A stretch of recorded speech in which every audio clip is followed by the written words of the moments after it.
pillar of the community. You know what I mean? So, sir, welcome to Pontiac WYAC. Welcome to the pod. Welcome to the pod, man. First off, we want to apologize. We had a little technical difficulties like 2 or 3 minutes ago, but we passed that now. Mr. Max, what brings you to the pod, man? First I want to say thank you for having me. I always watch all your shows, when you had all the politicians on here that gave us some great information and some insight on some of their plans. You had some great people on here. Yeah. So I'm glad to finally, to be able to, with my presence, to come in and sit in this famous seat. Hey, man. Under your hosting skills. So I appreciate you, brother. Hey, bro. Anytime, man, you want to come through, come through. Anytime you want to go ahead and shed light to the community, what you always do. Every week. You know what I'm saying? You always welcome. First off, man, let me ask you a question, bro. What done got you so involved in the community like you? I done seen, not only we going to get into a couple of things that you do, but can we talk about Vogue? Or can we talk about whatever you want? Let's talk about nightclub, man. How did you? Let's go ahead and talk about that for a couple of minutes, and then we're gonna get into some other topics, man. How did you even get into that space, man, or even thought about doing that? Well, you know what? I never really wanted to be a club owner. Okay. I wanted to own some commercial real estate in downtown Pontiac. Got you.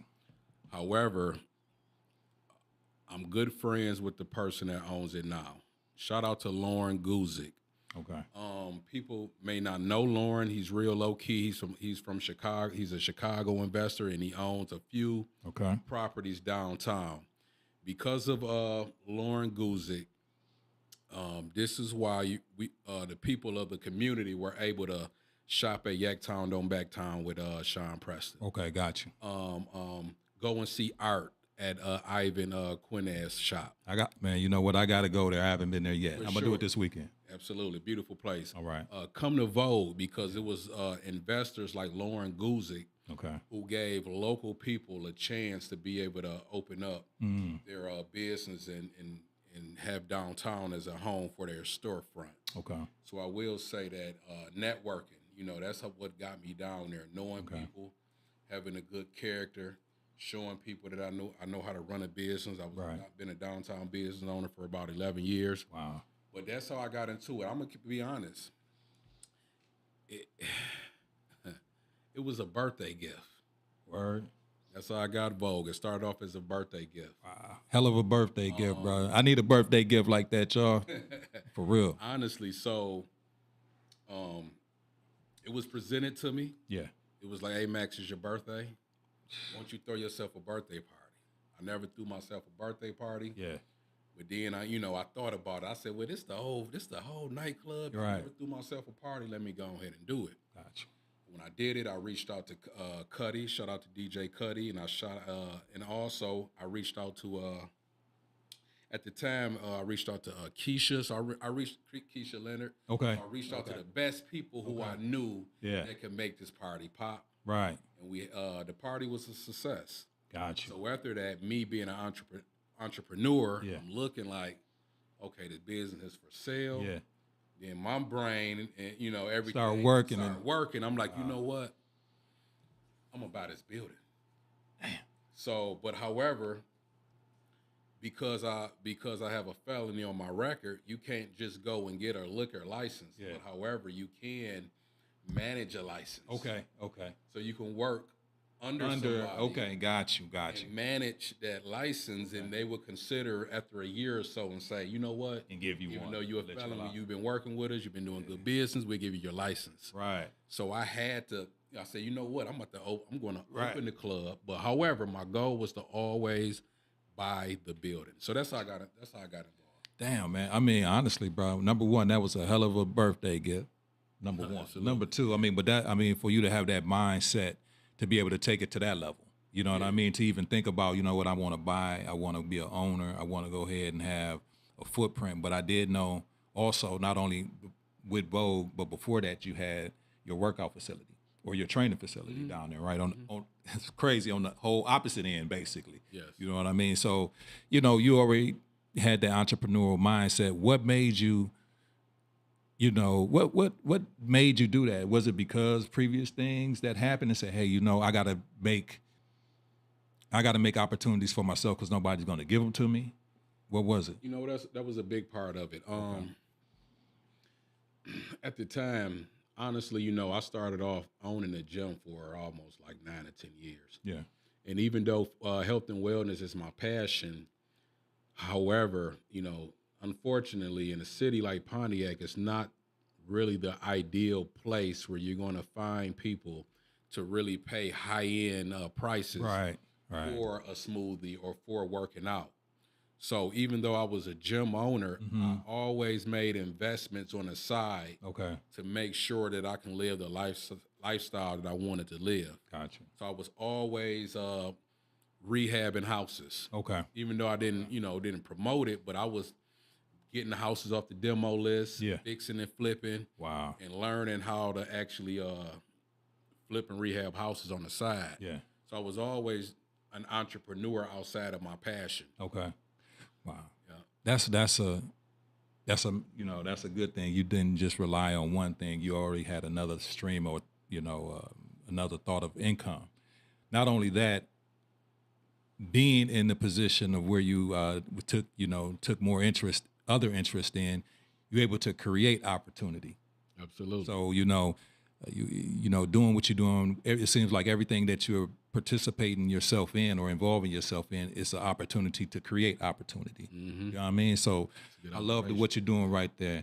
This is Miss Monique Wins. What's going on? What's going on? Thank you for popping in. Do us a favor. Go ahead and share that. Monique? You know what I mean? Go ahead and share that for us. We got the phone lines open. You can call Max and talk to him, 248-905-1128. Now that we got a couple of ears and eyes watching, man, I want to go ahead and we did have some tragic events that happened not too long ago. I believe you know the young lady personally, did you? Yeah, I did. You did? Yeah. Could you expound on that a little bit? Please? Yes, Betty, it's an unfortunate situation that happened to her. I mean, yeah. Where should I start? Betty was she had one of the most beautiful spirits that I ran across living in all of my years in the city of Pontiac. Really? Man, listen. What? Betty was the type, regardless of what she had going on in her personal life, she came to work with a smile. Right. And it was situations where I knew the back end story of what she was going through that day or the day before. And she always came in with a loving spirit. Hey, Max. Or she'd say, hey, boss. And by the way, Betty was Vogue's. She was our bar manager. I met Betty through my child mother, Angela Sedan. Okay.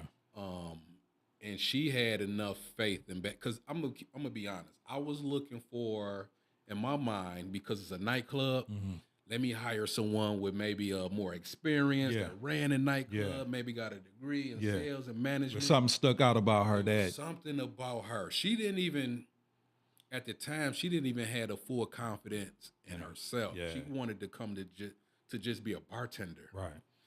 But because I saw her personality, like one thing about Pontiac, you can have the skills. Yeah. But if you don't have thick enough skin to be poised, even when someone that's coming in drunk, belligerent. That's a whole different type of poise. That's a whole different type of poise. Skill set. It is, bro. It is. To have. Yeah. And with her, I seen her interact with people who I know she had the right to smack the shit. What? Right to smack the stuff. Hey, smack the shit. You right. Oh, okay. Well, hey, bro, we talk. She had the right. Yeah.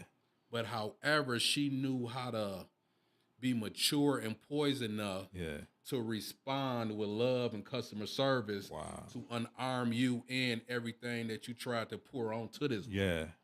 So I told her, that's what made her qualified to be a leader. Wow. And, and I'm quite sure. How old was the young lady? She had just turned 37 years old. Man. 3 children. Was a great mother. It was times where she had to bring her children even to work for a while. And she did everything that she could to not be late and to hold her word and to do what she can to help me out. Right. I never ran. Damn, dog. I relied. If anybody had fun at Vogue, had good drinks or whatever, it was because of Betty. Damn. And that's a sad situation, bro. You know, and it's crazy. Last week, man, last Monday morning, I was leaving here I think I left here around 9:00 last Sunday night, or two, then. And I was coming down Woodward, and I made my way to Huron, and I was going up Huron, and somebody was just floating coming down Huron, just boating, man. Had to be going around 70. No need to go down Huron 70, 80 miles per hour, dog. Nowhere fast. And I said, man, you know what? Let me hurry and get my ass home. Because this time of night, it was around 9, in between 9 and 10. I'm like, somebody going to get killed or hurt. Yeah. And I've been in a bad accident leaving here one night, man. And, you know, I'm a couple inches away from being crippled. You know what I'm saying? Because people, Me too, bro. They leave out, or they out drunk, high. And a lot of people be, honestly, bro, a lot of people be out here driving and they be high. They be smoking. Come on now. They think just because it ain't liquor, it ain't driving high or driving up under the influence. Impaired. No, real quick, man. What a lot of people don't know is that when I had my first personal training facility, one of the reasons that I kind of shifted and while I was demotivated is because in 2017, I was hit by a school teacher that was texting and driving. This is one of them incidents I didn't really put on Facebook like that, but my body just wasn't the same. Right. It was to the point to where the doctor was like, man, you're not going to be able to work out again. Your disc, your bone, this and this, look at this. But thank God I had a strong mindset. But however, one thing about those car accidents like that, and I know people can relate, even to this day, after my recovery and now that I'm back, you know, a little bit it's stronger, it's a mental mindset. I can be at a red light. And once it turned green, you don't go. I still have to pause for about at least 1 or 2 seconds. Because even though that was 8 years ago, it still mentally do something to me. It do, bro. It's funny, man, because I was on my accident at Square Lake in Franklin, and the lady was from the Upper Peninsula, and she was driving down here to get some drugs, bro. And ran into me. You know what I'm saying? So she driving into the South Side, and fortunately I didn't get hurt. You know what I mean? But she was in bad condition. She hit me, so she was out. She was just, man, you know, she put herself and myself, man, in a real bad position. But what I notice is that I don't even go that way no more. Man. When I leave here, I go it's like I go a whole different route. My mind is so, I ain't gonna say warped, but my mind is just so different after having that experience, dog. You know what I mean? So, shout out, prayer to her. R.I.P. to Betty, man. It was man, talking about 37, man. I'm in the last 10 years, man. I can count on one hand how many times I even cried. I'm one of them guys. I can go. I don't hardly cry, man. But with her, man, I had broke down, man, because Betty is a beautiful, beautiful soul. Yeah, that was when I saw the news, heard the news. You know, it turned me down, and then also, you know, seeing, you know, piggybacking off of that. Seeing like prior, man, like earlier there was some hit and runs in Pontiac, man, as far as I seen on the north side of Pontiac on Perry, like, you know, I seen where people they were walking and got hit. Have you seen those stories, bro? Yeah, they were just just the walking, and I'm like, dog, how the hell what's wrong with people, dog? You know what I mean? It's I don't know, man. I don't know, dog. So I mean, shout out to her, R.I.P., rest in peace, man, and those children and the surviving child, right? And the surviving child. Shout out to the community as well, because they had a GoFundMe out. They have a GoFundMe. And the community really pulled together and shared and donated. Right. And came into, you know, unison to make sure that family surpassed their goals. And people are still donating to this day. Last time I checked, the goal was 50 and they're over 60. Wow. You know, and I pray to God that she get well over 100, 200, because the child that's still alive is still going to need some community support, resources, and funding to go over the mental challenges that she's going to go through. Just imagine if we are still having mental anguish and we still over our accidents and we walking. Accidents. So just imagine what that child is going to go through. So hopefully they can keep that GoFundMe link up as long as they can and keep collecting money, because that's only a raindrop to a river what that child is going to need. Grandmother's, is going to need. So, yeah. I mean, prayers for the surviving child and the family, man. Sudden death, man, is always hard to accept. You know what I mean? It's, we can kind of get used to seeing people pass away in a slow situation, but anything sudden is pretty traumatic, man. So many prayers, man. So moving forward, Max, you got a lot of things, like I say, man, going on, great things. And if you want to talk about, man, right now, I'm really interested. You touched on it briefly about how your interest kind of went other places, but is that where the Perry Street Empowerment Program really kind of came from, or was that a coalition of you and different entities, or was it just your brainchild? How did that happen, man? You know what? It happened by accident. Number one, it happened because nothing happens by accident, brother. By design. By design. All right. It happened by design. Let me tell you. So, again, I told you that I was already rehabbing houses in Pontiac. Okay. You look down Perry Street, a lot of them homes in a general modern district. Them was homes as an investor. Okay. That I, fixed up and flipped. Okay. Long story short, after I completed a house to get my certificate of occupancy, the city had came and said, "Oh yeah, by the way, you have to get a lead test to see if it's lead paint in your house." Right. I'm thinking that I'm done. Yeah. I got the house for sale, so now I'm mad because I feel like they messing with me. Right. A lady came into the house. She was only in there for about maybe 15 minutes, but I had to give her $400. She went, did some tests. Bam, I asked her some questions about, did she have to go to school for this? Right. Like, blah, blah, blah. And she was like, no, I just took a course at Detroit Training Center. It only took me about 5 days and blah, blah, blah, blah. Okay. So me, I had got to the point to where whenever I was hiring contractors to put carpet down, drywall, or painting, now I'm watching how they do it. Okay, you ear hustling with it, right? Right. I need to save some money. Yeah. There you go. So, but anyways, I ended up taking the class, and while I'm in this lead abatement class, one of the instructors, they was talking about RFPs, and they was talking about government contracting. They was talking about getting these jobs and making all this money by doing it. So I'm like, you know what? Yeah. Let me go ahead and start applying for some of these government contracts. Okay. Lo and behold, I win my first bid in Dearborn Heights. Wow. So I had won a bid to remove lead-based paint from a senior pavilion center in Dearborn Heights. Y'all don't know how big this is. See, like, y'all got to understand, like, these things just don't happen just to be happening, but they by design. But I'm listening, brother. Go ahead, brother. So after I won a bid, I had just remembered I couldn't go and just get my cousins and Pookie and Ray. Hell to the no. That'd have been your last job. And not only because they may mess up, but however, the state requires you to anybody that's on this site moving this lead need to be licensed. Okay. So I got the contract. So I'm like, you know what? But the contract was maybe around 2, 3, 4 weeks out. Yeah. So what I did was I said, okay. I went to the individuals who trained me. Yeah.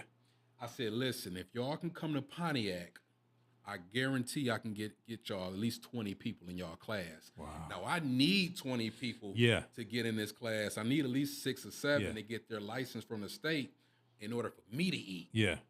So what I did was I contacted Michigan Works. Okay. Because I knew they had wraparound services. Yeah. I knew they had the space that can hold and facilitate this class. Yeah. So I brought the trainers from Detroit. I convinced them to come to Pontiac and convinced Michigan Works to help. And everybody who completed that class, I hired them and paid them $40 an hour. And we went out to Dearborn Heights and we made about 40 bands in 4 days. Bro, I wish I had a button to press, bro. That's a hell of a bell ringer right there. I mean, come on, man. Like, hey, bro, God got his hand over your life, man. You know what I mean? Because, it's like, for you to be able to, you know what I'm saying? Like you say a birthday, I'm listening to the blessings, you know what I'm saying? All I'm hearing is blessing on top of blessing, but it ain't just it's you putting one foot in front of the other, man, and you making shit happen. You not just looking to say I want to do some shit, you actually making it happen, you know what I mean? So absolutely. wow, Yeah, so wow. So while I'm doing it, I learned that there were organizations in Pontiac in Oakland County that was getting thousands, almost hundreds of thousands through the years to do exactly what I just did for free. Yeah. They was tapping into the resources to be able to train local people. Let me ask you a question. Go ahead. So you kind of almost like the new kid on the block with it, right? Oh, man. In a way.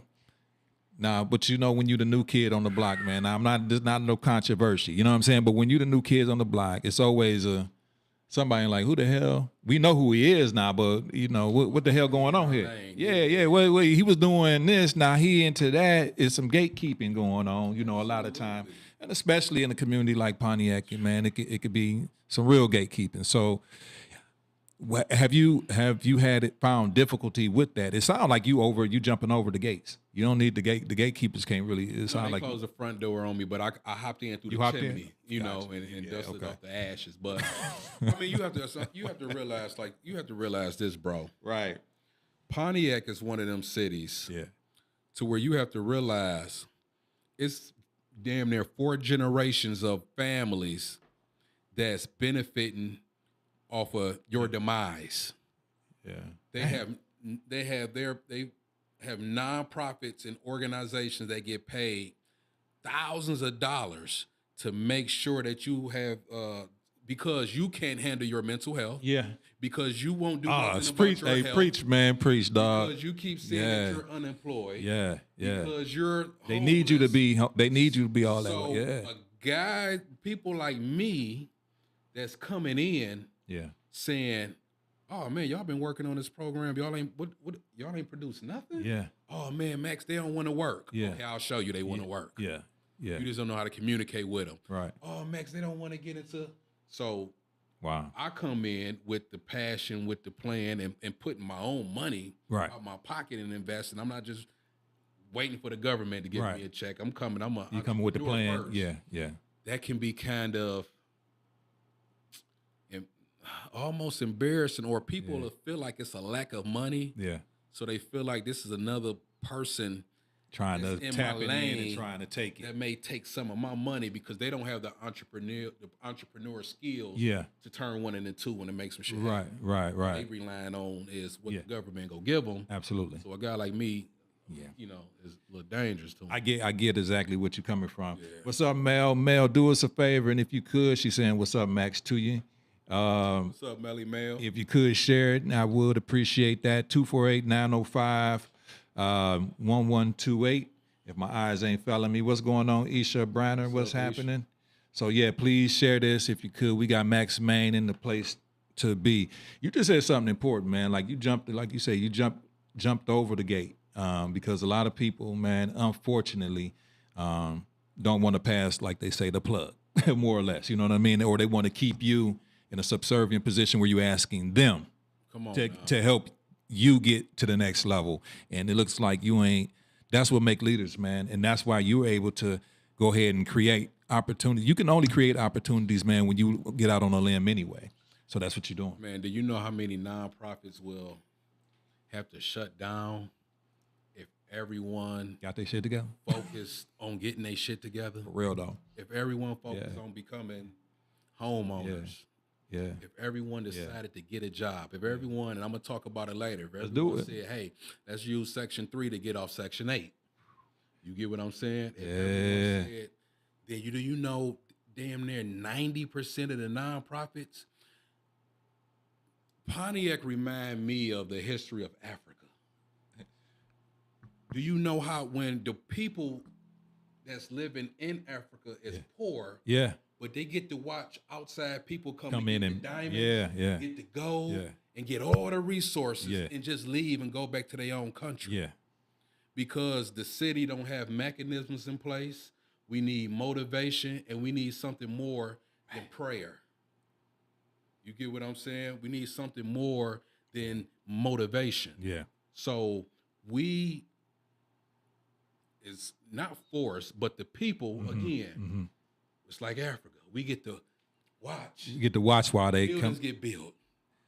We hear about our state reps and our local officials bringing in millions.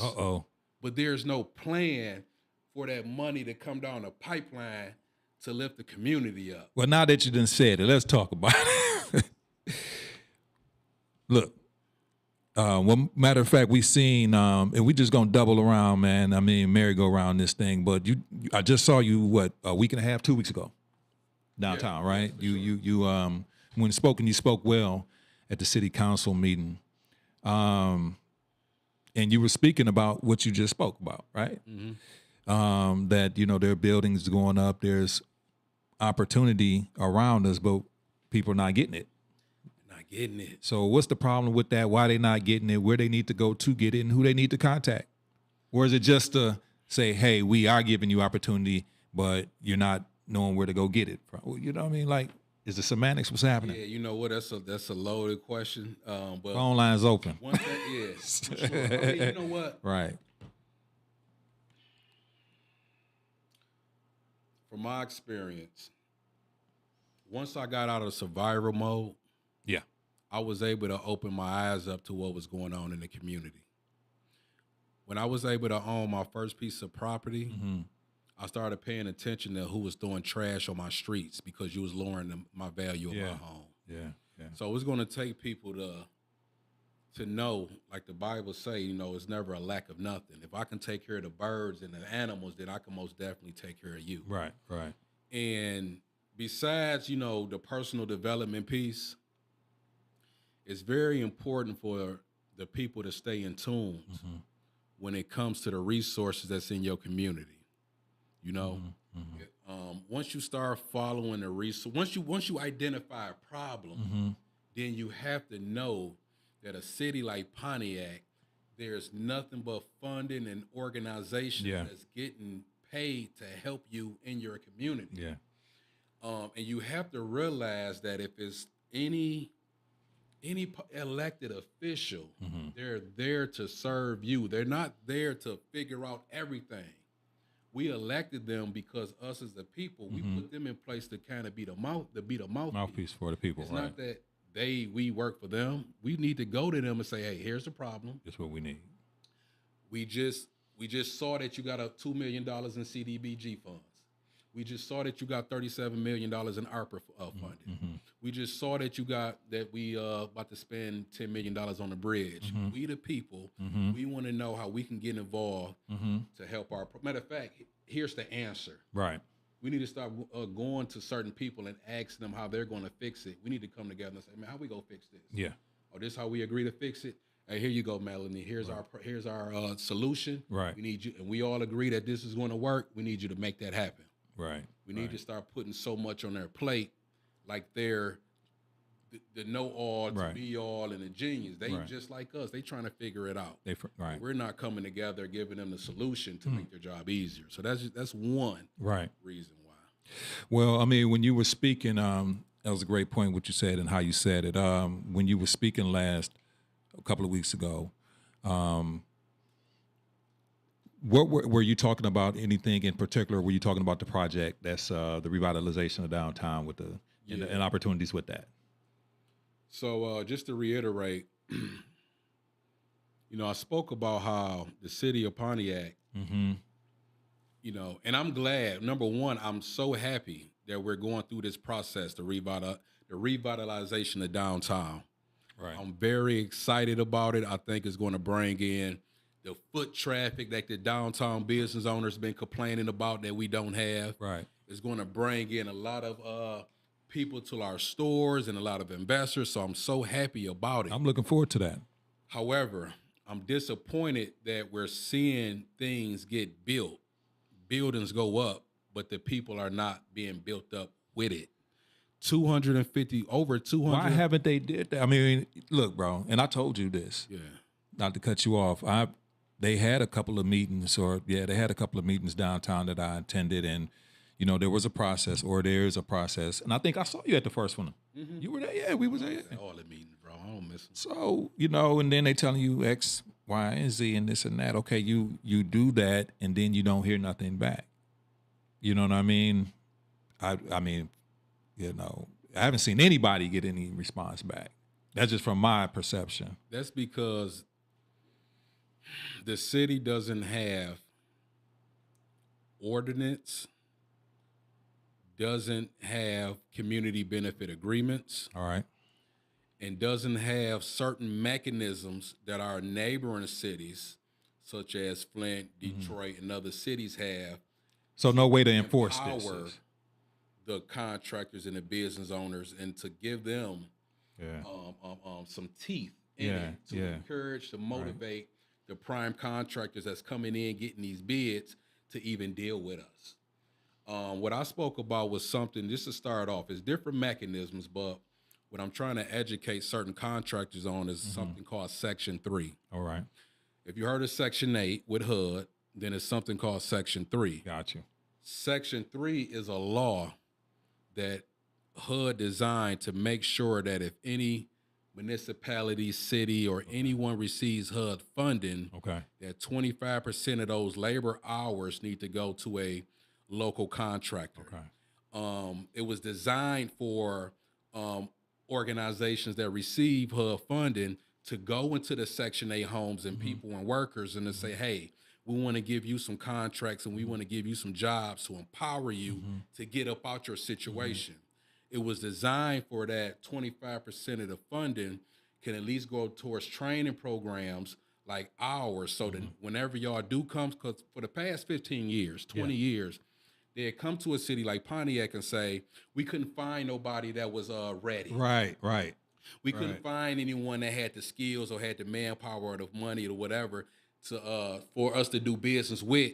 So therefore, we couldn't. Right. So my thing is, how long is we going to keep hearing excuses like that before we come together and say, you know what, we need to invest our dollars, our time, and our attention to make sure that our residents are trained to make sure they know how to deal with metal. People in Pontiac, we need to be learning how to build a bridge. Absolutely. You mean to tell me we've been knowing that we was going to build a bridge for 5 years and the city haven't had a communication with the state or with a school or with the school to make sure that we teaching people how to goddamn build a bridge, $10 million? Yeah. Come on now. Like, you mean to tell me we gonna get $250 for the Phoenix Center, $40 million almost for the youth center, $10 million here, $20 million here, and nobody, and we ain't none of us eating? I wish I had a bell. Come on, bro. Man, that's crazy. So how can these rules, the Section 3, how can that be enforced? That's how you enforce. Is it a penalty? Well, so in writing, they give people an escape route because in the language, it says something amongst the lines of you have to at least make an attempt. So as long as the county or whatever can go into a building and send out flyers and invite you to come to properly. So what we saying is those meetings is bullshit. It's saying, hey, we attempting to bullshit, but it's all bullshit. It's to say to HUD, we tried. But however, what the city can do is they can create ordinance. They can have an agreement. So the next time an Amazon, an M1, or whoever come, they can create a community benefit. Well, Max, this is a big boat. This right here is like the Titanic. You know what I mean? Like this. I mean, this is a once in a lifetime type of building that's going on right now. You know what I mean? This is a generational type of building that's happening right now in Pontiac. More is going to be coming down the pipeline, but what this was and is right now, the tearing down of a monument, more or less, and building and rebuilding, reconstruct. This is like, we have to be able to get on that boat somehow, brother. You know what I mean? And benefit from it. I mean, This is not like, we're not a huge city like the city of Detroit where they're always, you know what I mean, like where they always building and tight, high, skyscrapers or new arena. This is not like that. You know, we don't have those type of things like that. The city has no workforce development plan. And it's not me. I love my city. And I think I think this administration have done some good things. Yeah, absolutely have. I think that even Tim Grimel himself, the first year or two, he came off like a rock star. So I'm not saying it's all bad. Right. What I'm saying is that no one took the initiative to sit back and say, how do we get this? Give the people of the community the first right of refusal before we sell these properties to Canadians.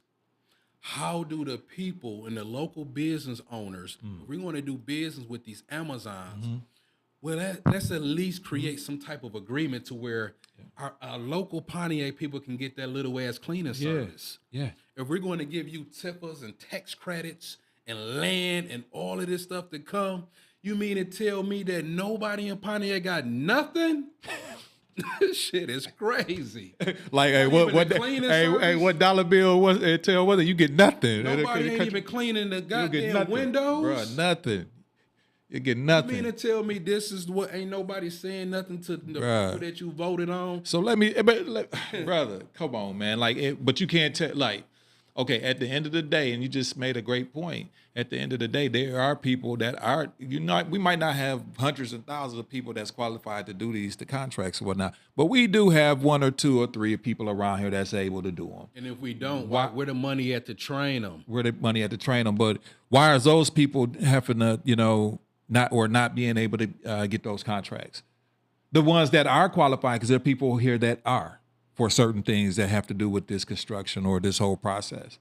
Why aren't they getting it? Because especially if they're going to the meetings, they filling out the damn paperwork or the scan the QR code as they tell you, and you take you to this, the Oakland shit and all that. Man, I done all that.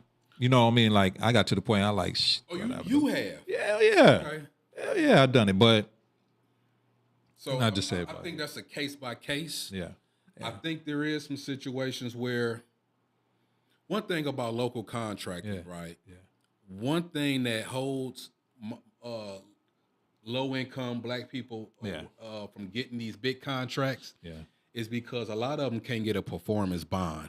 Gotcha. And in most places, in order to get a performance bond, like getting a $10 million insurance or something like the Phoenix Center, of course, none of us is there. Yeah. They want you to have like a 740 credit score, and they want you to have like 2 to 4 years of tax returns showing that. So a lot of us are not really, we're not ready in that sense when it comes to being the prime. Let me tell you what my situation was, right? My situation is, I know the people that are doing the demo are, I think, Granger. I think that's the main contractor for the demo. And I researched them, and I do a lot of drone service with real estate and construction. Okay. So I was like, well, they're using drones. They're using it for mapping. They're doing it for materials, movement of the materials that they do. You can use drones for a lot of things, and they're using them. So with me knowing that, one of my questions was, how can I be a part of what you got going on? Yeah.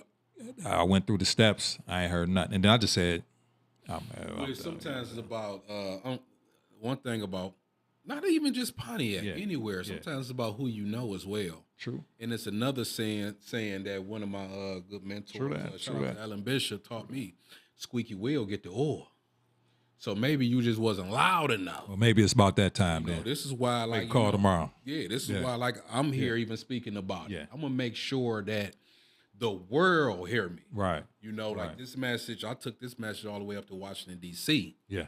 You get what I'm saying? Talk to the head of HUD. You know what I'm saying? All the way down to the city. Yeah. I had a meeting with the county. I had a meeting with the state. And what I'm discovering is that the reason they haven't done it because of Jermaine Brown or Max Maine never set a meeting and said, why y'all ain't did it? Right. So and it's about how you do it. Sometimes we can scream at people and say, you need to do this. Right. But if you're not coming with the solution, they really just don't know how to do it. So, but to your point, the reason that you didn't get it, because number one, the city didn't have a a community of benefit agreement or a local preference or something in place to make sure to motivate them people to come look for you. It's laws and ordinance that we can set up to make these contractors look for us. The city and the county should have a database. Right? If I'm going to bring in a project this big and I see that they need drone people, they need drywallers, they need painters, they got a list of people that they can. I should have a list ready and say, hey, we got a guy right now to do our media in Pontiac. I'm quite sure he can handle that drone. Want y'all connect. Right. Do you know how many millions of dollars we'll have just if they had that mechanism in place? But, you know, again, that opportunity will beget another opportunity because if, let's say, a person like me was able to get that type of opportunity, the income that can be generated from that could also create training for new kids. You know what I mean? Kids to get their drone license, their pilot license, whatever the case, because there's steps you have to go through to be able to make money with drones. You know what I mean? So then, you know, programs could be put in place, and it's an incentive. But, man, you bring great points, bro. You know what I mean? I'm hoping, you know, again, I'm looking forward to everything that's going on downtown.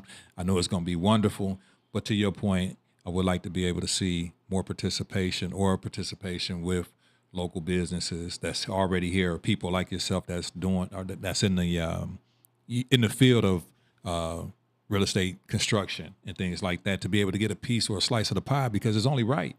It's only right, man. I mean, you're born, bred here, you live and you love Pontiac, you know, so it ain't like you just Joe Smo coming off the street and like, yo, I need a contract. No, you are proven. No, you see what I'm saying? And I do want to add, whenever y'all see Parachute Empowerment, I started off as a solopreneur. Gotcha. It was me learning stuff, putting stuff together. Yeah. And once I started going after bigger contracts, this what motivated me. So I partnered with Muhammad Khan. Okay. And I also partnered with another guy, Sharon Cathy. Okay. So we was just three brothers that had our own business, and we decided to come together. Okay. Because we said we had to compete against these other guys. Yeah. Also, I do want to add that we plan on starting our cohort in October. Okay. We have been we partnered with State Representative Brenda Carter. We're partnering with Rick Sherrill. We partnered with Carlton Jones. Okay. And together, we all finally starting to come together. Yeah. Because we realized we can't do it alone. So we're starting absolutely. to come together and to provide those training. And I have more information, but we finalized it today. Actually, I had a meeting. Okay. And we're going to start our training in October. Okay. And the goal is the next time we get one of these 10, 20, $200 million projects, we can we'll have people in Pontiac that's trained to do some of those things that they need. Well, let me ask you this, brother. You know, and I know that, you know, that's good and a great thing that you're doing, man. They even want to try to, you know, get a cohort together to be able to, you know, bring that topic to the forefront and fight for it, because you need advocates. I mean, basically, you being an advocate for the city of Pontiac doing that. You don't have to. You'll be fine not having to not doing it, but you want to do it. You know what I mean? So that's a great thing. Let me ask you this, man. With the you know, we on election season, we got new people coming into play here. We're gonna have a new mayor, one way or the other, right? We're gonna have some new seats in the council being taken. There's gonna be some new seats all around, man. What would you like to see from this new administration, man? On both levels, council and mayoral wise, we don't have to speak names or nothing like that. But what would you like to see? What have this administration done, this whole thing done, that you like and you like to see get built upon? I mean, you know, with this administration, you know what? I do like the fact, I like what they did in code enforcement. Okay. Maybe because what people don't know, I was even a code enforcement officer for almost a year. Oh, really? Okay. Yeah, I did. Yeah, never promoted. I just did the work. Okay. But however, what I didn't like was it just seems like the leadership was very slow of making stuff happen. Gotcha. You have to realize in politics, you have a lot of politicians that their main objective and goal is to get reelected. True. And you have a small amount. You have some there that They don't care if I get reelected or not. I'm here because to get the job done. To get the job done, Right. and the people put me here, and I'm here to do what they want. Right. So hopefully we can get more people like that who doesn't care right. so much about how they're judged or looked at. Right. They're willing to get scrutinized, or they're willing to go to bat when the Right. rooms is closed. Yeah. And we're not in them rooms. You need people that can check people and say, hold on, we ain't doing that, man. Right. Hold on, what the people go get? Yeah. Yeah. Whether it's property, whether it's helmets, whether it's whatever. We need people that's going to say, you know what, I don't care what it is. Y'all not about to do that. Yeah. Also, what I like to see is everything I just talked about. Yeah. We need this administration to look at the city of Pontiac like a corporation. Because it is. Because it is. It is. How are we going to put the people in position and not rely on government? Yeah. How are we going to put the people in position and not rely on vouchers and grants and stuff? How about you put us in position to get these contracts so we can eat forever? Right. And until that happens, well, man, come on. Do you think, bro, that like the type of city that is a design that Pontiac is that's the type of people that more or less the powers that be want us to be, where we're relying, coming to the whatever the meetings and can you got something for us? I mean, because a lot of people want you in those positions. They don't want you in a power position, because when you're in power position, nobody wants to see you at an equal level with them, brother. I mean, and you know that. You know what I mean? We was talking about gatekeeping. A lot of times they good long as Max is here and they here. You know what I mean? As soon as you get to eye level with them or above, now they got problems with you. Do you feel like that is designed as to keep the, Mr. and Mrs. Pontiac more or less in a position of no power? Yeah, well, yeah, for sure. First of all, man, we need to get rid of all the gatekeepers, man. I done been in enough rooms to where I can tell you and I know that it's the same people, basically getting the same funding and not producing any results. So that's a big problem I saw. So this is why when I'm in the rooms, I ask specific questions. Yeah. And I want to know what we are producing. Again, just imagine if everybody got their stuff together. Yeah. A lot of people who run these type of organizations will be looking for homeless. jobs. Bruh. Because they don't know how to fish. They don't know how to bag and set up nonprofits and, and that part. So this is why you never, this is why this is city. We quick to march. Yeah. Yeah. You know what I'm saying? Yeah. We quick to. Yeah. But however. You right. You right, bro. It's still an old school. It's still a few old school people that's at the table that benefits off our demise. They do, bro. They do. But you know what? They can't stop the progression of, I mean, even if they, they at the table, they timing out, bro. You know what I mean? And they timing out, man. And you know what? Especially with the generation up under us, man, it's kind of like what I like about the generation coming up after us. Well, our generation right now, we really on the entrepreneurial tip. And the ones that's up under us, man, that's taking heed, I wish I was thinking like this at 19 or 20, bro. But I know this 19, 18, 17-year-old, they thinking entrepreneurial. They thinking of independence. They thinking of empowerment. We weren't thinking like that. I can't say for you, but for me, when I was, how old are you, Max? How old are you? Man, I'm 25. You 25? Yeah, it took him a minute to want to answer that question, right? but when I don't know, bro. I mean, when I was growing up, man, like I'm 47. So when I was like 18, 19, 17, the goal was get a good job, X, Y, and Z. I wasn't thinking entrepreneurship. If I brought that up to my parents, grandparents, whatever, they'd be like, boy, what you talking about? You want to do what? Yeah. How you going to take care of yourself with that? But now, we think like that now. We able to sustain, man. And, it's just a different day that's on the horizon. We're not beggars no more. You know what I mean? We're not beggars. No. And it's incredible how accessible information is. Oh, man. We don't have to go to the library or the city council to find out exactly how much money you got. Yeah. Where it's going. Where is that? Everything. Yeah. Yeah. So it only takes a little bit of energy Right. to find out Everything. any answer you damn near you want in the world. Right. So why not take the advantage of technology to build your community up? Yeah. Yeah. You know, we went with Chat GPT, all these different mechanisms that we have. Yeah. The answer is right there. Yeah.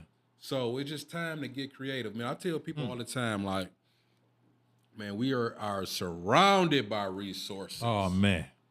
This is what gets me so pissed because listen, with all the money that's coming in and pipelining through Pontiac, it should be no homeless people in Pontiac. Unless you want to be homeless. Unless you want to be. Right, yeah. You get what I'm saying? We should have top of the line training programs and buildings and stuff going on, right? To where it's just unbelievable. You know, man, but like I say, it's a situation where we in where people benefit off of people not knowing.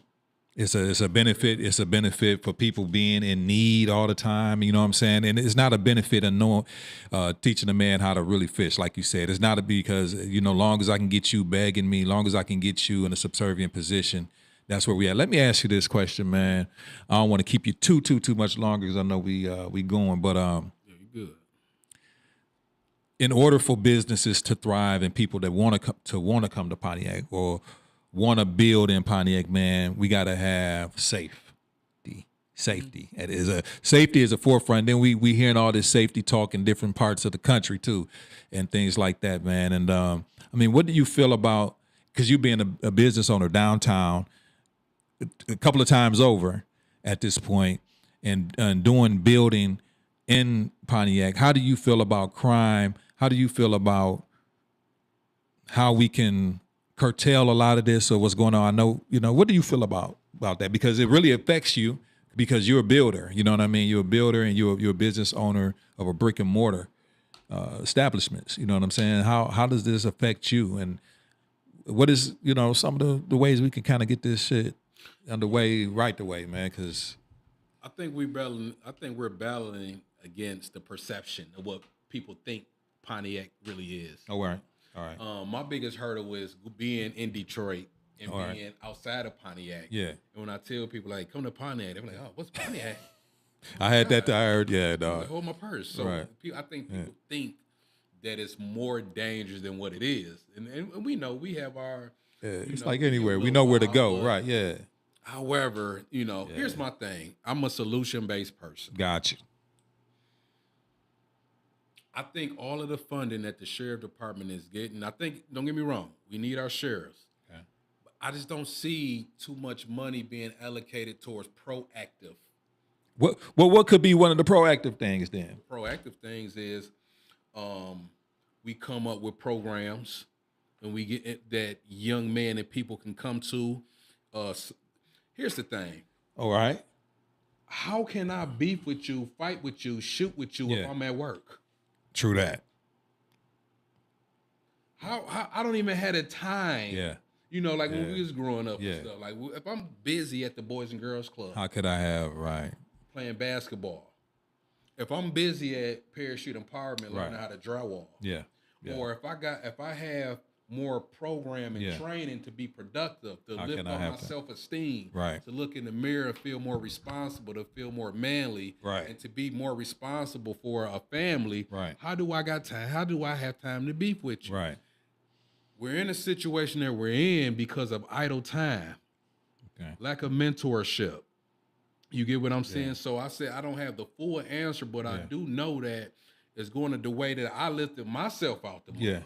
Was self-help books. You get what I'm saying? Finding mentors. Right. And finding purpose in life to where I was so busy, but however, I had the faith in my skills that I had unwavering faith. Right. That as long as I'm here in this gym doing this, I can't be doing. Yeah. So we need more training programs. Yeah. What happened to Pale? You know what? Like it was back in the day. Right. True. What happened to Dare? Yeah. What was DARE? Yeah, Dare. Yeah, the Dare program. What happened to those programs that helped the youth and helped people before they even got to the point where we needed to call the police? Yeah. So what happened was The same thing I believe happens to a lot of these organizations. They get all this damn millions and dollars and dollars, and they doing the wrong things with it. You know what I mean? Like, I don't know if that's what's happening with PAL. I mean, if you want to be honest, I don't know if that's what's happening with there, or you're not really seeing the impact because, bro, a lot of these organizations, big and small, they're allocating a lot of these funds that they're getting, and they line items saying they doing certain shit, and they not really putting that money to where it's supposed to be. That's what's really happening in Pontiac a lot, bro. No, for sure. And to be honest, you know what I'm saying? And this is why, and because of that, like, I wish that I was just a business owner. Yeah. Like, you just have to worry about one thing, right? Never really. My goal wasn't to be a mentor or start an apprenticeship program. That was Isha Brenner, right? Baby. Which is doing an awesome job. That awesome job. Yeah. I had to do what I had a building. So we like, hey man, we got to do something here. Yeah. So the reason why, and this is what we don't like. We know organizations that's getting millions of dollars but still not producing the work that some of us are doing. You get what I'm saying? Yeah. We know that people like us that can really produce is a threat to you. You know what, Max? I'll be honest with you, to tell the truth. It's the only way this shit gonna stop, bro. I'll be honest, and it's fucked up. I mean, excuse my language, man, but I just gotta talk how I feel. No, so, bro, sometimes you just gotta call these people out by name. I'm not gonna do that shit today. You know what I'm saying? But I be wanting to, bro. I really do sometimes because, you know, it's the same old cycle. It's the same old cycle. You see the same old things, the same, like you say, the same organizations or the same whatever getting funding to do shit, and nothing's really happening. It's the same thing over and over and over and over again, and it's like they need to have an audit. You know, they need more tighter audits. Jail. I mean, because for real though, because if you're getting all this type of money and you're not doing what you're supposed to be doing, you know, it's a crime.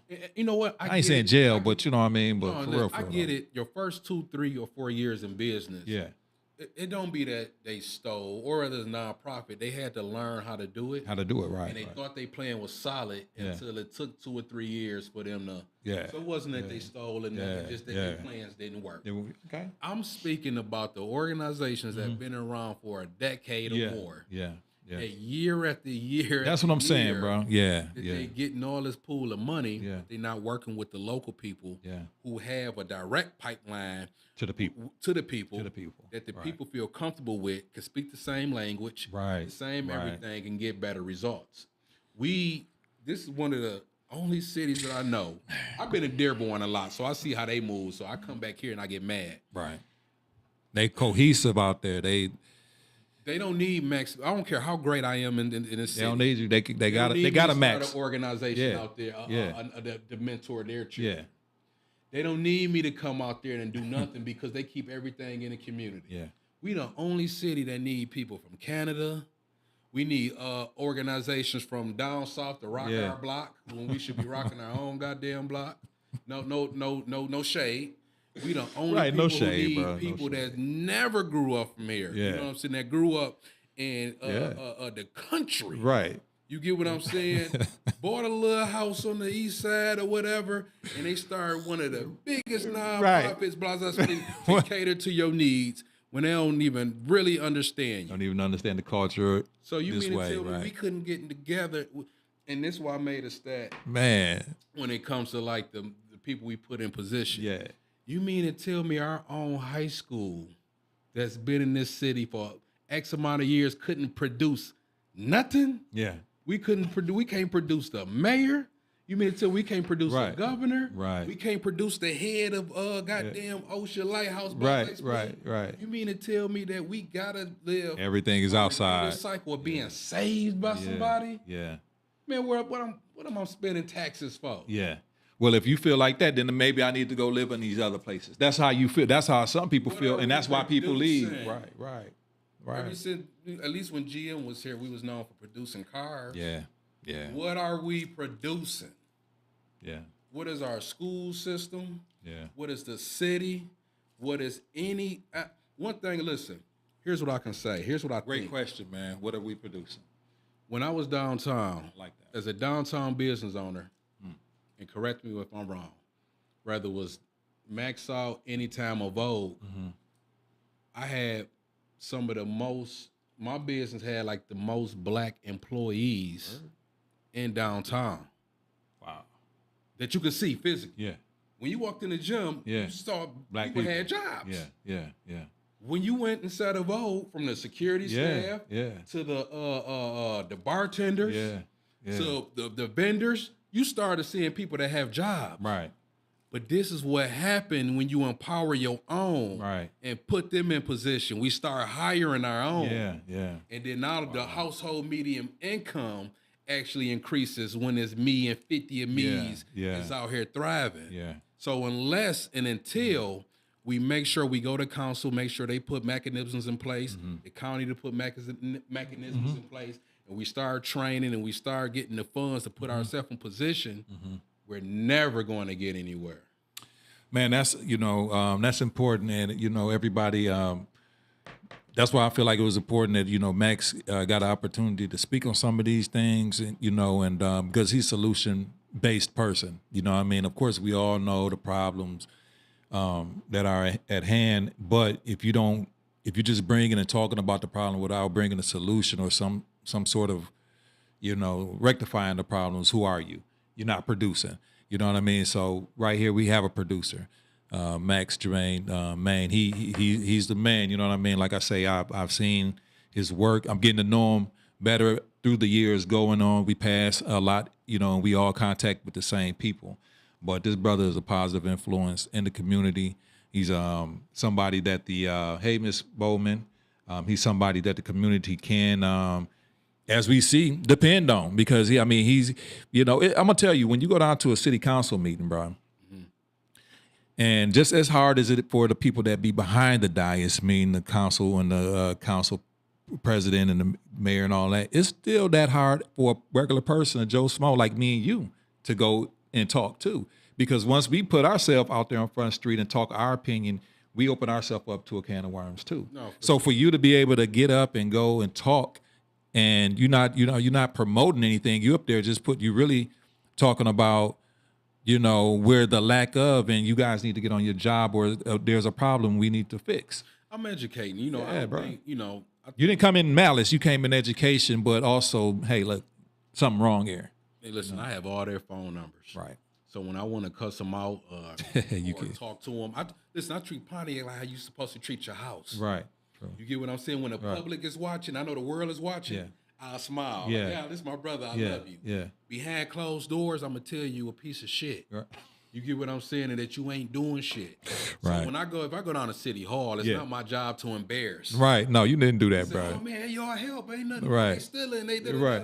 Yeah. That makes shit worse. Yeah. You get what I'm saying? Yeah. But behind closed doors, it takes what men. Yeah. And one thing I'm going to say about the men in Pontiac, man, listen. I know it's a lot of people that was saying they couldn't get in and watch. Really? Yeah, I don't know. Maybe there was the old link. But regardless. Go ahead. Matter of fact, I'm going to resend that to you while you're talking. Go ahead, brother. Yeah, they'll catch up. But, man, let me see how I'm going to say this.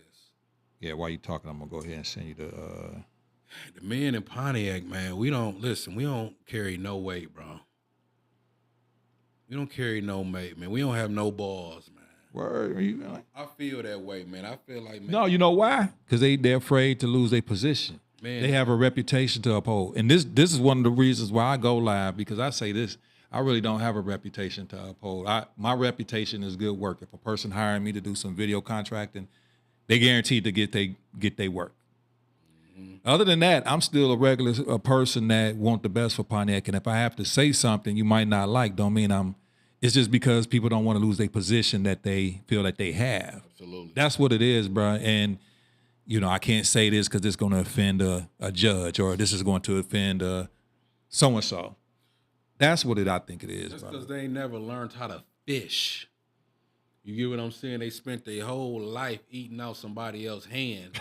They can't even be who God created them to be. I just sent you the new link, so probably share that. Yeah, I think they trying to get into the old one. Oh yeah, so so get in. Yeah, but it's too late now. We didn't already dropped all the sauce. We didn't dropped all the gems. Just in case. Yeah. So they can find Kenyatta Bowman just said facts and were truth. You know what I mean? Truth. Because that is the truth. You know what I mean? So one thing about it's a saying, you know, you put a little piece of meat in front of some wild dogs, they gonna all start fighting. Right. And that's what we have in Pontiac. Somebody can receive a grant for $10,000, $5,000. That's like little money for a business. Yeah. And their department is going to get calls saying, how he get $200 and I didn't? Yeah. So we all are trying to survive, and it's a scarcity mindset to where we're all hating on each other because they got us in a position where we need to eat out your mouth. So this is why grants are cool. You get what I'm saying? Yeah. Vouchers are okay, but there's laws and there's mechanisms to where we can get contracts. Yeah. Come on, I give you a drone or a video contract for 3 years, bro. You don't got to go and hate and think you need to blow out somebody else's light for you to shine brighter. Bruh. Yeah, you're right. You man, you just hit the nail on the head. But really, you're right. We don't have enough. We don't have enough fishermen. Yeah. We don't know. We know how you just hit the nail on the head, bro. I know we're drawing nigh, man. I mean, for you guys, Max, man. Let me see what Isha said right here. She just put up the comment. She said, "Only people with no hustle or plan be hating." Yeah. Yeah. They, bro. They don't know how to fish. So they don't know how to fish. If we all fix our problems, I don't care if you're the executive director, you're getting a $300,000 salary. You mean to tell me if I fix my problems, you out of a job? So is it really in the best interest? It's not, bro. Of these people? It's not, man. To really fix this issue? Or is it because they're the face, they have a pretty smile, they're pretty eloquent, they're poised. Hey, and that's how to wear suits and shit. That's hey, bro. But you know what, for real, that's the bullshit. That's the bullshit. Like, and I tell people this all the time. Just because a person talk good and they appear squeaky clean, them be the dirtiest people, bro. You know, it be people that's really the best people that I've encountered. They don't mind you seeing the mud and dirt on them. You know what I mean? The people that just want to hide their dirt usually those are the people that are quote unquote in power or get those situations that they get those benefits that most people don't. So that's the messed up. I'm glad that you shed light and we talked about this, man. And Max, man, you're gonna have to come back, bro. And I think probably do a little bit better promotion than we did or I did. You know what I mean? And talk about this and expound on this some more, man. I know they got coming up some things. Let the crowd know, man. Anything that you got coming up special, any events or promotions that you got going, bro. Well, first of all, if y'all like what y'all heard today, I encourage y'all to inbox my guy and say, hey, look, man, we need a Max Maine Monday or something. I come on here every week and drop bars. It's been a long time since I've been engaged with a microphone. This is my first love. Anybody who know me from, back when I was younger. Yeah, you rapped or something? You used to rap? Man, I used to do it, man. Yeah, bro. So what was the stage name, dog? Man, it was Max Maine. Max Maine? Yeah, no doubt. So, but, good looking for, having me on here. No doubt. I'm going to try to get on many platforms as I can. I don't care if I got to go and sit down with Trump. I don't care if I got to go sit down with Jung Il in China, whoever. Yeah. This is a mess. This God put this on my heart. And he sent me through my journey for a reason. I'm going to get louder and louder because I have unwavering faith that I'm right. Yeah. Like, this ain't nothing that I think. Yeah. I know I'm right. And I know that we can do better because the money is there.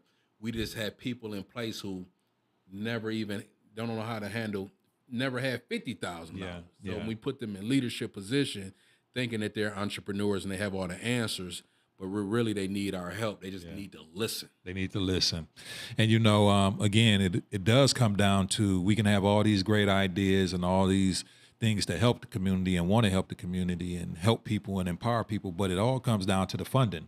I was just in a meeting like maybe a week and a half or so ago, man, and, about this very thing with an organization. I said, but all this stuff sounds nice that we want to do, but it comes down to the funding.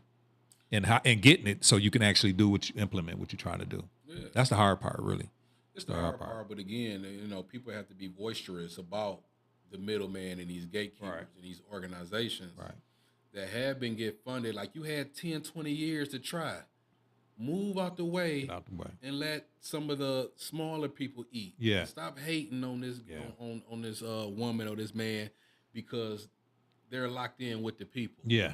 So it's just time for, a cleansing. Nothing with the ladies. Right. But it's time for men like me and you. Yeah. It's not in the pocketbooks.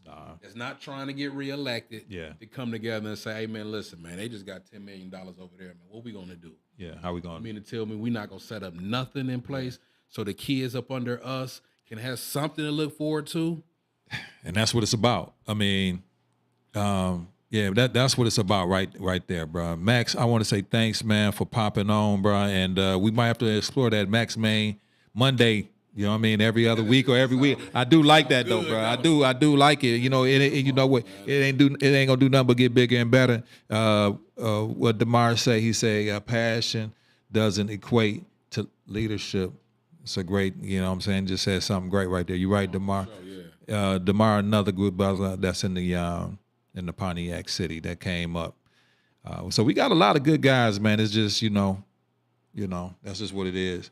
Passion don't equate to leadership, but I think we at a state right now where we need a passionate leader.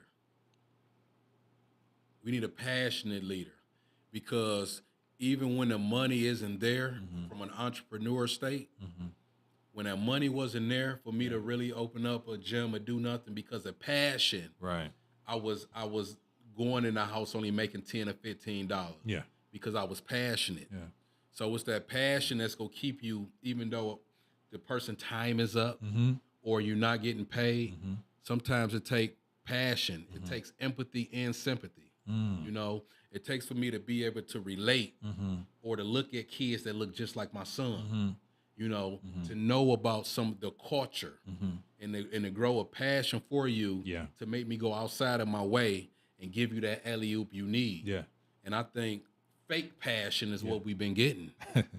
Yeah, bro. You ain't. Hey, man. And this was needed, bro. I mean, honestly, man, I would love, bro, to, even if we have to, you know, if I could find even a bigger place, even to hold a forum, man, this would be a good thing for like a person like yourself, maybe a DeMar Bias, you know, I just call them the new breeds, more or less. You know what I mean? But you have the Buck. You part of Buck, right?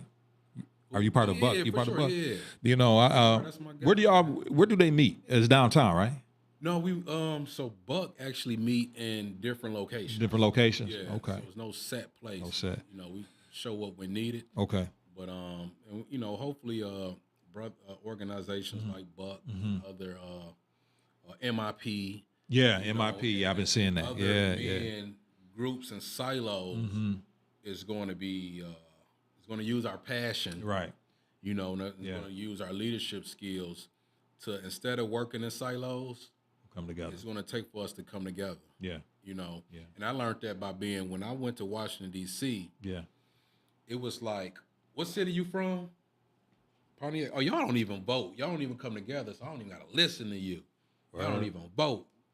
You ain't loud enough. How you feel about? Hey, man, I want to get you out of here and let you do your thing, man. Let me ask you just the last question. We only got what they say, basically damn near 1% of the people voted for, you know, this round of elections. Well, how you feel about that? Well, I think 6,000 people in total, or whatever, I guess, kind of voted for this this primary. You know, it happened. So, you know, how you feel about that, man? The participation that, you know, with the community, with that, is that a representation of why we are where we are? You know, because pretty much we don't really care about I ain't gonna say who don't care about who the leadership is, but yeah. Again, you know, when you're dealing with a community that's in survival mode, yeah, and haven't seen any type of results or proof that voting can get them out their situation, they're just not interested in. All right. Again, I feel that until you become a homeowner, you really not going to understand the value of things like don't litter. Yeah. You know, you're not going to. Yeah. Ownership give you a type of courage Yeah. to make people not do certain shit on your block. Right. You get what I'm saying? So how I feel about it is sad. Again, because I understand a little bit how government works. Yeah.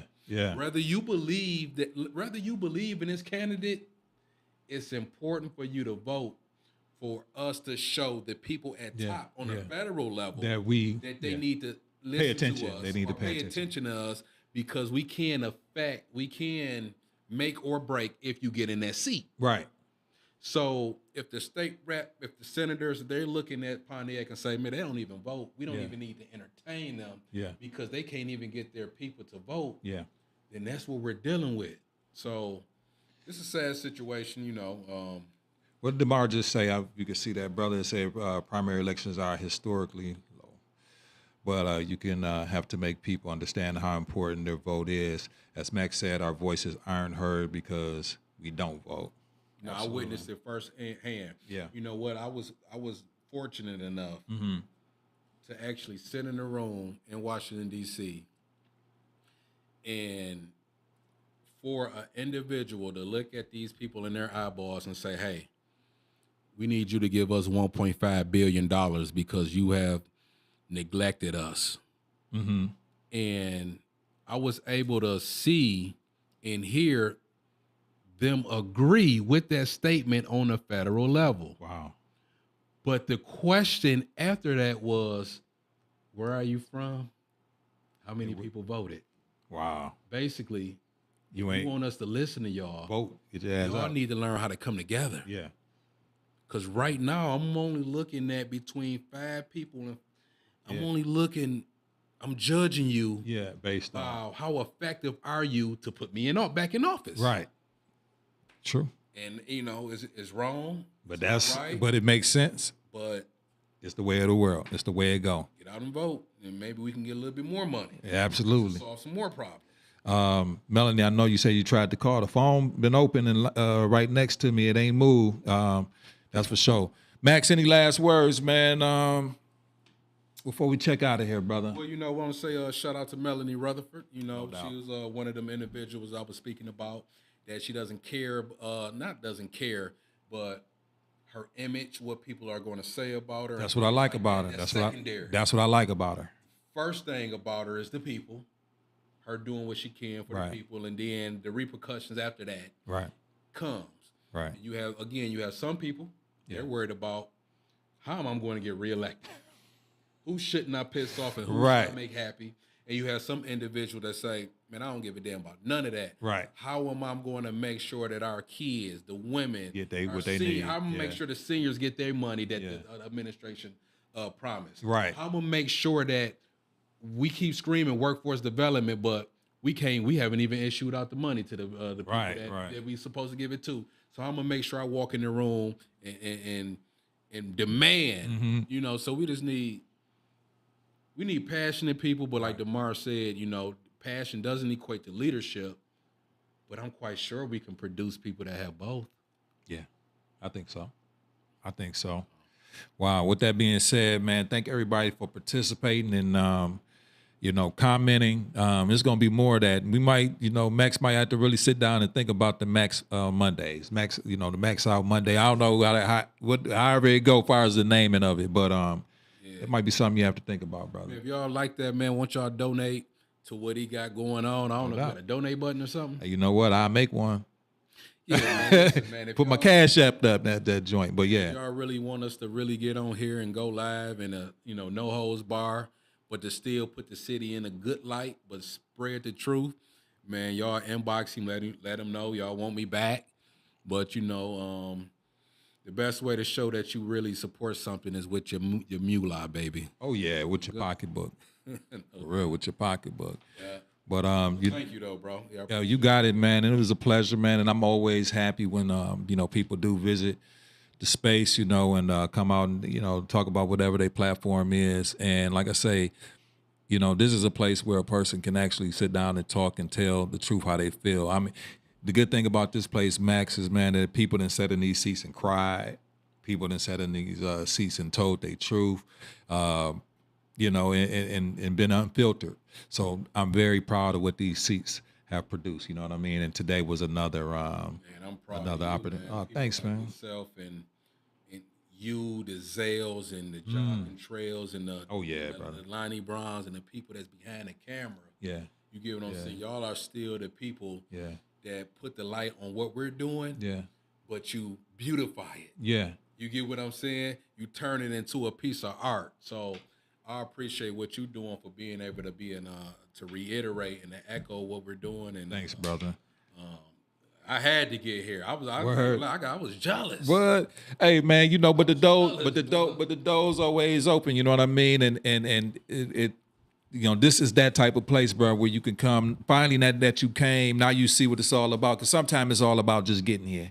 You know what I mean? Bro. It's like Cedar Point. You know, sometimes you don't want to go because it's the long drive. But once you get there, you like, I'm here at Point now. You know what I mean? So, you know, hopefully, brother, this ain't the last time you come on back, man. Anytime you got, and I'm thankful, man, that I have had the opportunity to have a little bit of an impact with my camera, have a little bit of an impact with doing these live streams and interviews or whatever the case may be. So, hey, bro, we're just going to keep on pushing, keep on going, and that's just how it goes. That's how it goes. I want everybody to know, listen, I promise you that you are surrounded by resources.